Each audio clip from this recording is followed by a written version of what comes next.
আমি শুরুতে এনসিপির কে ধন্যবাদ জানাই। আমার দলের আহ্বায়ক এবং যারা এই সিদ্ধান্ত নিয়েছেন, সিদ্ধান্তের সাথে আছেন তাদেরকেও ধন্যবাদ জানাই যে তারা আমাকে এই জন্য যোগ্য মনে করেছেন এবং তারা দল থেকে আমাকে মনোনয়ন দিয়েছেন।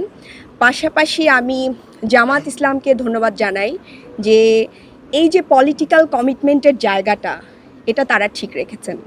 একটা জোট আসলে একটা কমিটমেন্ট, সেটা দেশের স্বার্থে, জনগণের স্বার্থে আমরা একসাথে কাজ করব, এটাই আমাদের কমিটমেন্ট ছিল এবং জনকল্যাণের স্বার্থে। তো সেইখান থেকে দেখেন অনেক বড় বড় পার্টি আছে, তারাও জোট করেছেন। জামাত ইসলামী এবং জোটের পক্ষ থেকে সিদ্ধান্ত হয়েছে যে আমরা একজন শহীদ পরিবারের প্রতিনিধিত্ব চাচ্ছিলাম।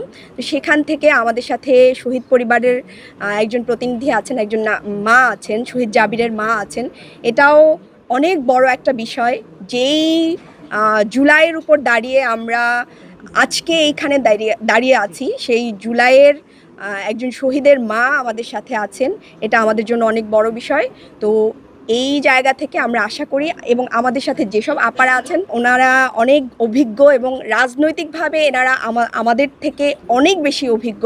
আমি আশা করি এই যে জোটের যে নারীদের পথ চলা, এটা খুবই সুন্দর হবে এবং আমরা নারীদের সামাজিক সুরক্ষা, নিরাপত্তা, স্বাস্থ্য, শিশু স্বাস্থ্য, তারপর এই যে আইন প্রণয়নের ক্ষেত্রে যে ভূমিকা রাখা দরকার, এগুলো আমরা ইনশাল্লাহ একসাথে জনকল্যাণ স্বার্থে আমরা করতে পারবো ইনশাল্লাহ।